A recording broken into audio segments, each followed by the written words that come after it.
Baik, Assalamualaikum warahmatullahi wabarakatuh. Perkenalkan kami dari kelompok 5, mata kuliah TLA Kurikulum dan Buku Teks.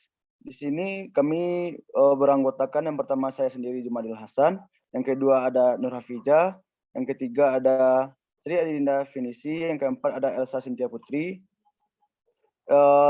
Di sini kami akan membahas tentang menelaah kurikulum tingkat SMK.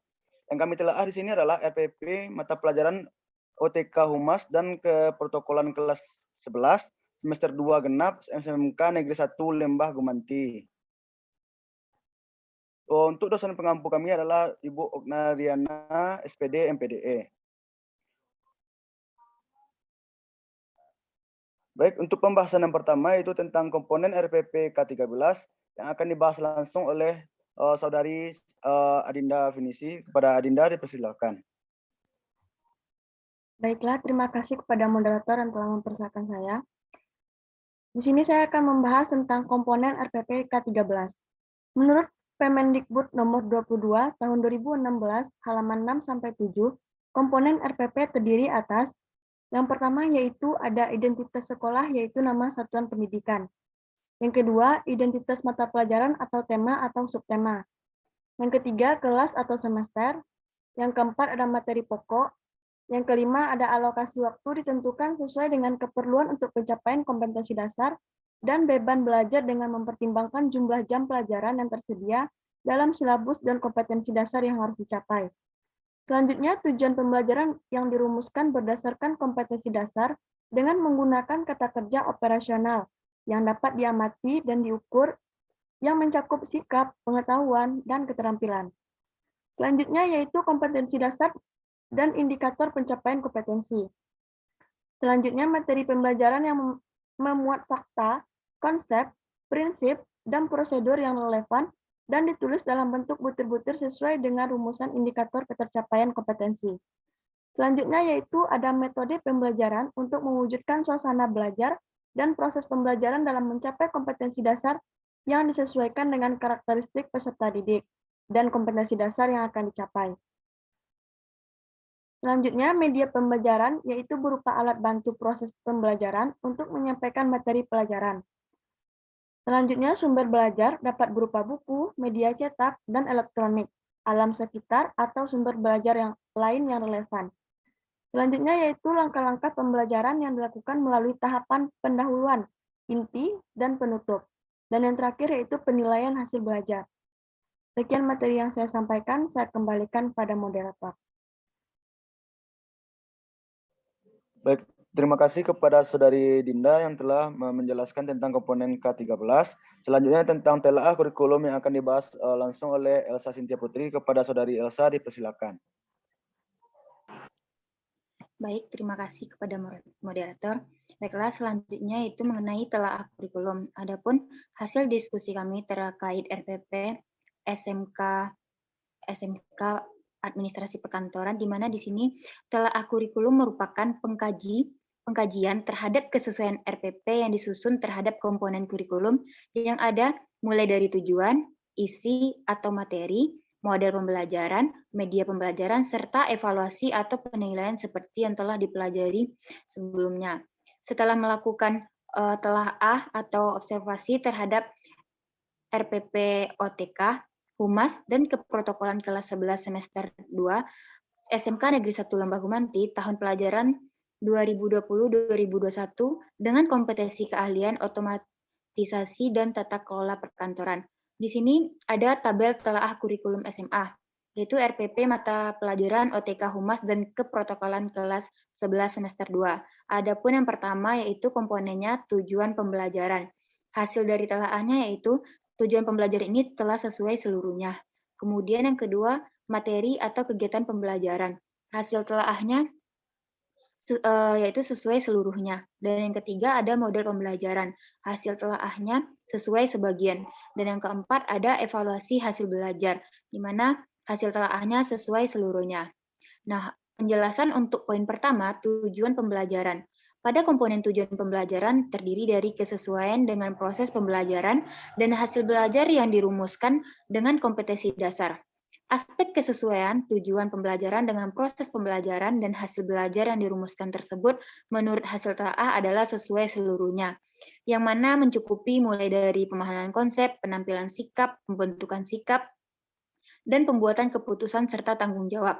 Namun jika dilihat dari daftar tujuan pembelajaran saja, itu hanya menampilkan tujuan untuk pemahaman konsep saja, karena terdiri dari kata memahami, menjelaskan, menganalisis, menyajikan, mengolah, mengidentifikasi, menyebutkan, dan menemukan. Selanjutnya untuk poin nomor 2, yaitu komponen materi atau kegiatan pembelajaran. Di mana pada komponen materi atau kegiatan pembelajaran terdiri dari kesesuaian dengan tujuan pembelajaran yang dirumuskan sebelumnya, kemudian kesesuaian dengan karakteristik konsep, juga kesesuaian dengan alokasi waktu. Untuk aspek kesesuaian dengan tujuan pembelajaran, hasil telaah yang didapatkan adalah sesuai seluruhnya. Hal ini dapat dilihat pada bagian langkah-langkah pembelajaran dalam RPP untuk setiap pertemuannya, yang mana berisikan penuturan konsep dari guru sesuai dengan tujuan pembelajaran, penemuan fakta, membuat kesimpulan, pemberian contoh, atau ilustrasi dan upaya dalam penemuan materi pembelajaran oleh siswa melalui stimulus dari guru ke semuanya saling terhubung dan terkait di setiap topik pembahasan yang diberikan. Sekian materi dari saya, dikembalikan kepada moderator.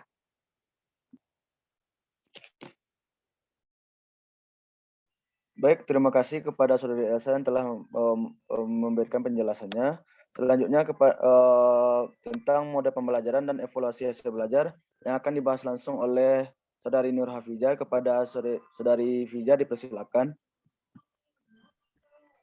Baiklah, terima kasih kepada moderator.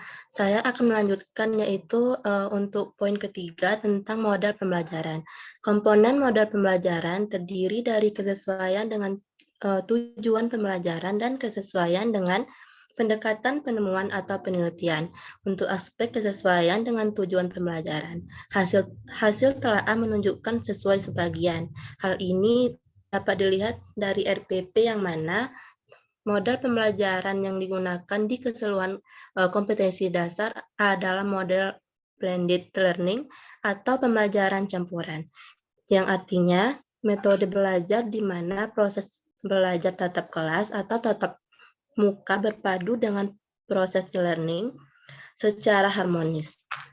Dengan metode yang diterapkan adalah tanya jawab, wawancara, diskusi, dan bermain peran.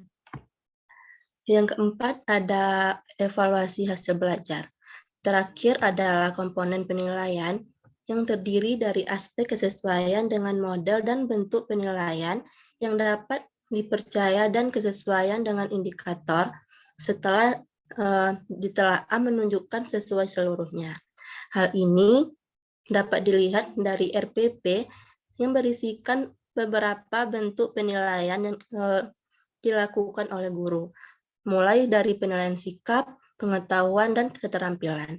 Pada RPP tersebut juga dimuat adanya aktivitas remedial bagi siswa yang belum mencapai KKM atau kriteria ketuntasan minimal, dengan cara memberikan tambahan soal kepada siswa tersebut. Dan untuk siswa yang telah mencapai KKM, diberikan nasihat agar tetap rendah hati. Kemudian diberikan pengayaan untuk membaca buku, surat kabar, mencari informasi secara online, dan melakukan pengamatan langsung sesuai pokok bahasan dalam materi yang dipelajari. Sekian dari saya, terima kasih. Baik, terima kasih kepada Saudari Fija. Untuk kesimpulannya, akan saya bahas sendiri, yaitu berdasarkan hasil yang telah dilakukan pada RPP yang telah diperoleh kesimpulan bahwa kurikulum yang digunakan adalah kurikulum K13. Dengan penerapannya sudah berjalan dengan baik dalam aspek perencanaan pembelajaran yang tertuang dalam RPP. Semua komponen dalam kurikulum telah tercantum pada RPP. Guru juga berupaya dan berusaha menggunakan pendekatan penelitian dalam pembelajaran, sedangkan untuk RPP yang disahkan oleh kepala sekolah, jika ada hal yang kurang atau tidak sesuai dikembalikan lagi kepada guru yang bersangkutan. Guru harus menyesuaikan hal yang belum atau kurang tersebut dengan proses. Pada saat itu solusi lain untuk mengatasi ketidaksempurnaan RPP adalah guru mengikuti pelatihan yang terkait dengan kurikulum khususnya pada pembuatan RPP, mencari informasi dan bertukar pengalaman dengan guru lain atau teman sejawat yang sudah ahli dan lebih paham dalam membuat RPP, mempelajari tentang model, pendekatan, strategi dan teknik pembelajaran, dan mengadakan kerja kelompok antar sesama guru. Namun, terdapat beberapa komponen kurikulum pada RPP yang harus diperbaiki. Pada bagian model pembelajaran, itu contohnya pada bagian model pembelajaran. Pada model pembelajaran diharapkan disesuaikan dengan materi mana yang perlu digenerasikan dan mana yang dapat ditemukan sendiri oleh siswa. Kemudian pada media pembelajaran lebih ditinjau kembali apa saja yang sekiranya masuk dalam kategori media pembelajaran sehingga tidak ada lagi kekeliruan.